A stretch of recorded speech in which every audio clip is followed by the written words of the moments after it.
Today we are discussing the fifth important leverage ratio, that is the ratio of total asset to total debt, also known as solvency ratio. ഇപ്പോൾ റേഷ്യോൻ്റെ പേര് കേൾക്കുമ്പോൾ തന്നെ what is the equation of this ratio എന്നുള്ളത് നമുക്ക് മനസ്സിലാവും. Ratio of total asset to total debt means that is a ratio that expresses the relationship between total assets and total debt, total liabilities of a business, means that measures the solvency of the business. That is why it is also known as solvency ratio.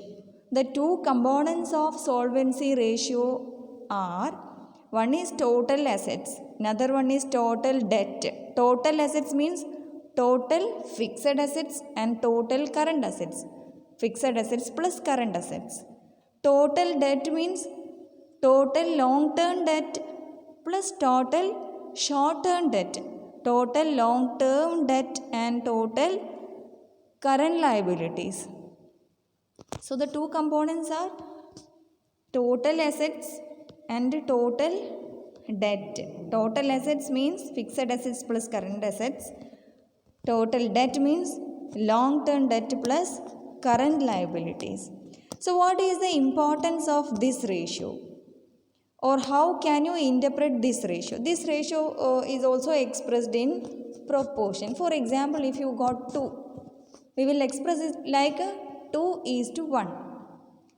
2:1 means ഈ ഇക്വേഷനിൽ 2 എന്ന് പറയുന്നത് total assets ആണ്, 1 is total debt.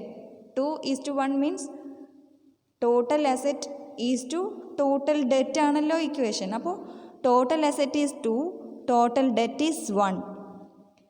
If that 2 is 2 crores, 2 crores is the total asset of the company. At the same time, the company is having 1 crore total debt.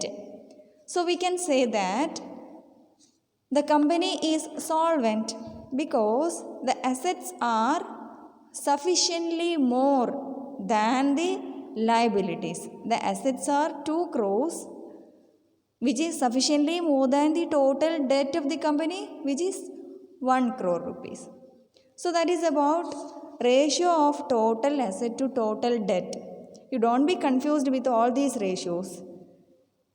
ഈ ഒരു റേഷ്യോനെ, ഇപ്പോൾ ratio of total asset to total debt എന്നുള്ള ഒറ്റ റേഷ്യോനെ വെച്ചിട്ട് we cannot evaluate the performance, financial position, solvency position of the company. We have to use all the leverage ratios, all the ratios together for making an interpretation about the financial health of the company. At the same time, you have to go for the capital structure position of the company. You have to consider the trading on equity, the usage of debt capital for increasing the return to the equity shareholders.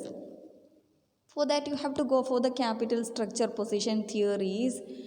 You have to consider the growth of sales of the company. You have to consider the other ratios. All these are used together for making an interpretation about the solvency or the financial position or the financial health of the company. Right. അപ്പോൾ ഒരു ഒറ്റ റേഷ്യോനെ വെച്ചിട്ട് അതിനെ മാത്രം isolate ചെയ്തിട്ട് we cannot make an interpretation about the performance of the company. So this is the interpretation for this ratio. This ratio is used to check the short term and long term solvency position of the company, whether the company's assets are sufficient to pay the outside liabilities. ഇപ്പോൾ നിങ്ങൾ purchase ചെയ്തത് ഒരു വീടാണെങ്കിൽ 2 crores വീടാണ് നിങ്ങൾ purchase ചെയ്തത്, നിങ്ങൾക്ക് 1 crore ആണ് loan ഉള്ളത്. ഷോർട്ട് ടേം ബാങ്കിൽ നിന്ന് എടുത്ത short term and long term loan 1 crore rupees ആണ് ഉള്ളത് എങ്കിൽ creditors can relax because your assets are 2 crores. If something happens to the owner, something happens to the company, കമ്പനീൻ്റെ പെർസ്പെക്റ്റീവിലാണെങ്കിൽ if something happens to the company will be able to pay your 1 crore rupees. അല്ലേ? ആദ്യം നമ്മൾ ഔട്ട്സൈഡേഴ്സിൻ്റെ liabilities ആണല്ലോ meet ചെയ്യുക, അല്ലേ? അപ്പോൾ 1 crore rupees എന്ത് ചെയ്യും, നിങ്ങൾക്ക് എന്തായാലും കിട്ടും, because the company is having 2 crores assets with them. Right. So that is the ratio. That's enough for today. And we have only one more ratio in the leverage ratios. Structural റേഷ്യോസിൻ്റെ അകത്ത് last ഒറ്റ ratio കൂടെ discuss ചെയ്യാനുള്ളൂ. That will be discussed later. Okay.